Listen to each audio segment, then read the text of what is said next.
ng hazing kay Julie Servanto. Sa puntong ito po, makausap po natin ang kanyang tatay, si Mang Aurelio. Mang Aurelio, magandang hapon po. Magandang hapon, Jiggy. Opo. Sa pagkakataong ito, may panibagong miyembro pala ng Taogama na lumutang po dito sa NBI. Ano po ang masasabi nyo dito sa inuusad ng kaso po? I'm glad na may nakakita ng reason at nag-surrender na naman. Sana yung iba masunod-sunod na para ma-solve na yung kaso sa madaling panahon. Opo. Kahit pa paano nga po, talaga nagkakaroon ng linaw at nakikita na natin yung buong litrato ng pangyari base sa kwento nitong mga bagong mga miyembro na papakita po dito sa NBI. Yes, sir. Nagpapasalamat ako sa development. Opo. Opo. Yung pong Yes. ano pong plano ng inyong pamilya kaugnay po ng mga nakatakas na sa ibang bansa? Paano pong coordination sa iba't ibang agency po yung ginagawa ninyo? Sabi ni Atty. Tovera, kahit na tumakbo na sila o lumipad na sa kung saan man, after we file the case and the warrant of arrest comes out, we could always request Interpol for their extradition. So, even then, the mere fact na nagtakbo sila, hindi na normal ang buhay nila, I'm sure pinagsisihan na nila yung ginawa nila sa anak ko.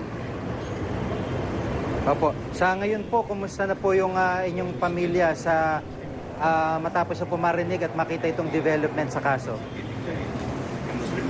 We're happy na may nangyayari kasi ang una namin kinakatakutan baka katulad ng mga ibang kaso ng hazing na walang nangyayari. So yun, there was always that fear, but now with these developments parang confident kami na baka ito maging first conviction under the new anti-hazing law. Opo.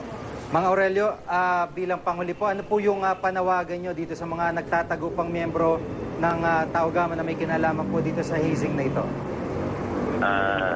Pag-isipan nyo kung baka kaya nyo magtago sa pamilya nyo for years and years to come. Kung if it's worth na magtago kayo or basta kabuti pa para sa inyong lahat, sa inyong pamilya, kung mag-surrender na lang kayo, no?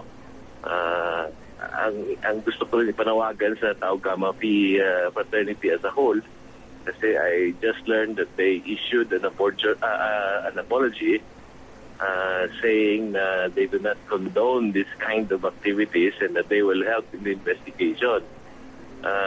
As I said sa isang interview na ginawa ko kanina, sabi ko kung ito talagang sincero itong Taogama Phi sa press statement na nilabas sila, sana sa madaling panahon, i-surrender na nila lahat itong mga members nila na nakagawa ng krimen.